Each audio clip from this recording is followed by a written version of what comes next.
राधे राधे श्री हरिवंश। आइए एक और नई लीला में प्रवेश करें और इस लीला का शीर्षक है कली में मीरा नाम दरायो।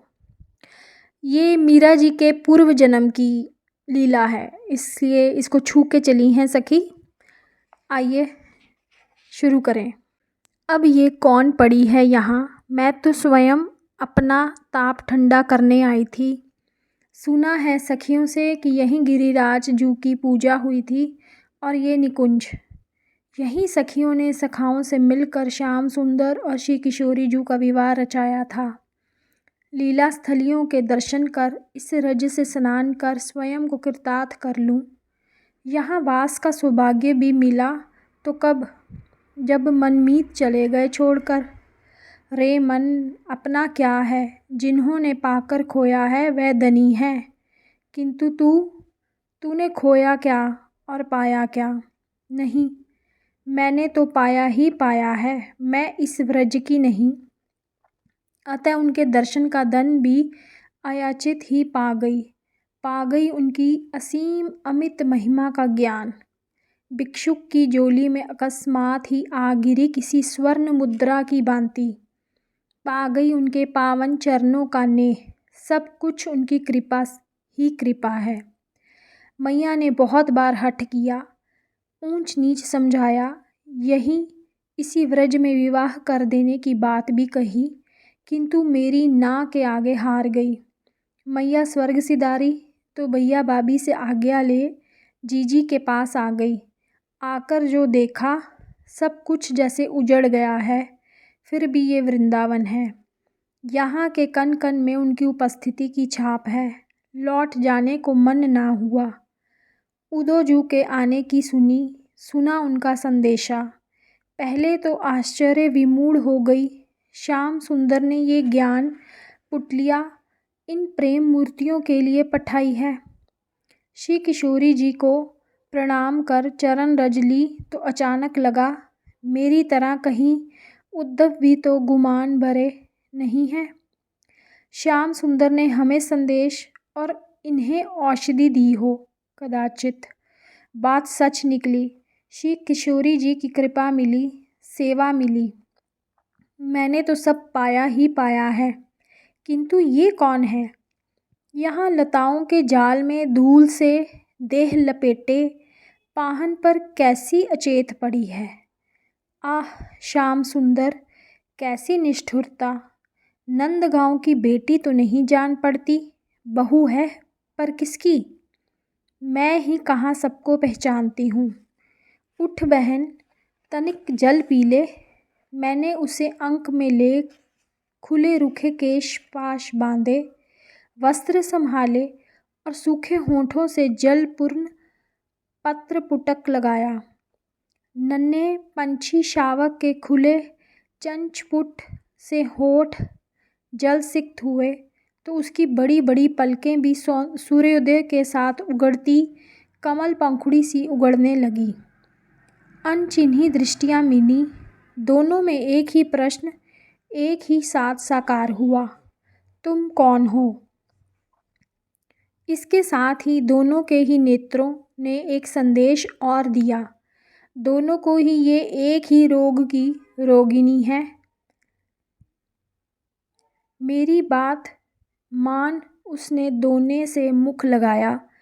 ऐसा लगा जो जल मुख के भीतर जा रहा है वह कंठ से नीचे उतरने के बदले नेत्रों की राह से दुगने वेग से बाहर झर रहा है।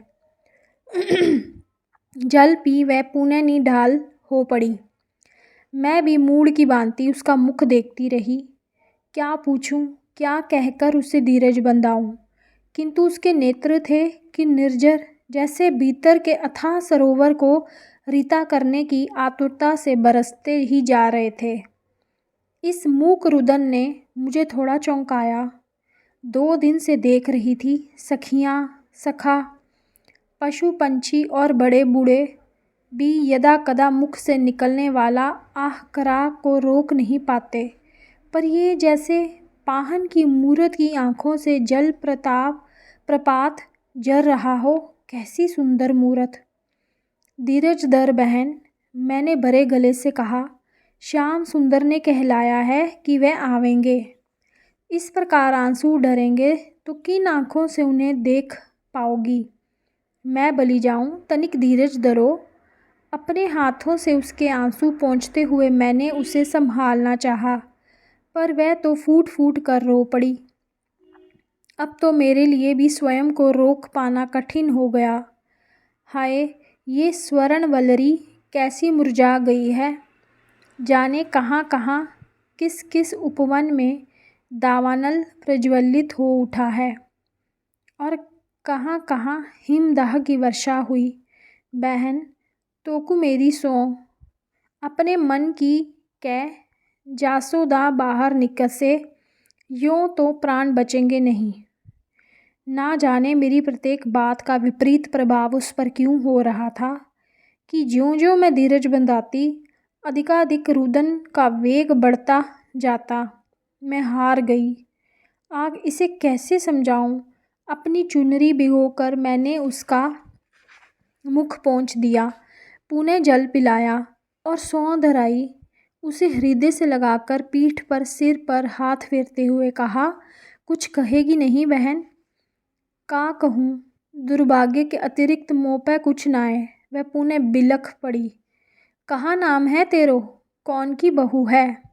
माधवी, अविचल जो मेरे ससुर हैं। सुंदर की बहू है। उसने हाँ में सिर हिला दिया। आह, कैसी रूप सी बहू पा गया है सुंदर। मैंने उसका मन दूसरी ओर फेरने की बात आरंभ की। कब ब्याह हुआ तेरा।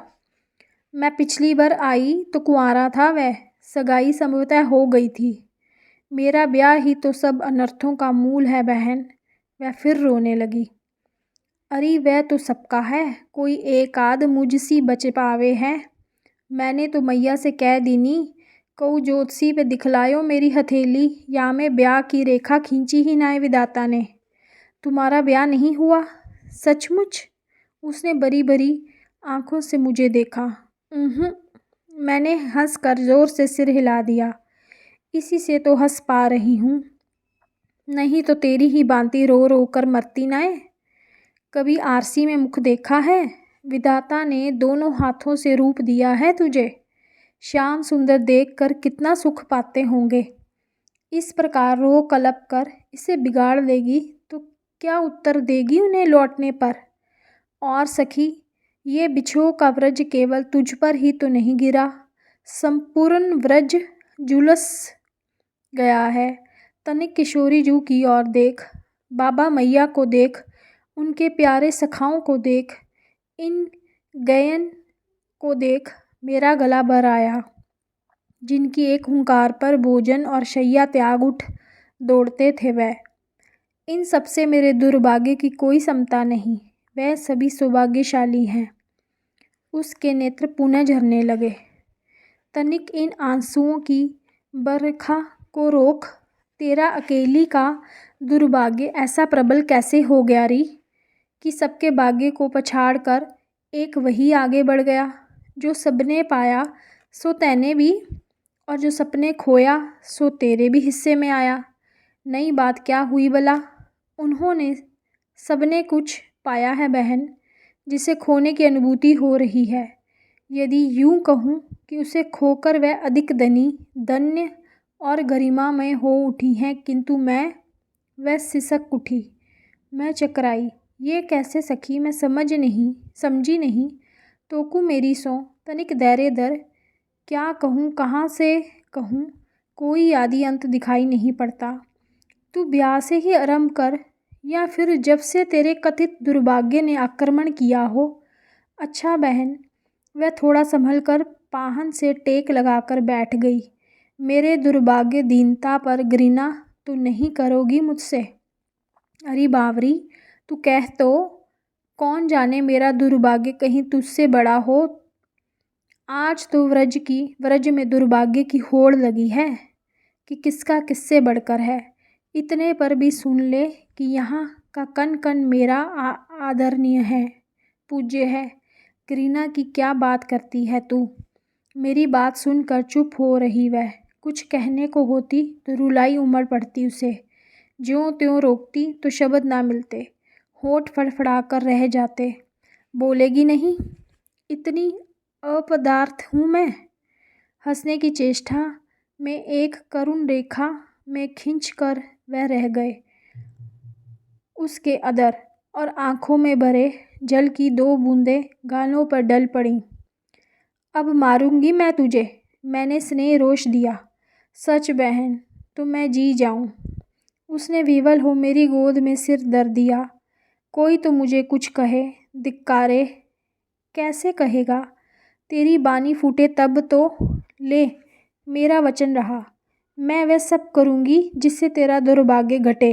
अब बोल तू। मुझे श्री किशोरी जू के समीप पहुंचाना है। जानती है, सबसे कठिन कार्य है चंद्रावली जीजी की संभाल करना। इसी के साथ आज की लीला में इतना ही। शेष लीला हम कल करेंगे। तब तक के लिए राधे राधे। श्री हरिवंश।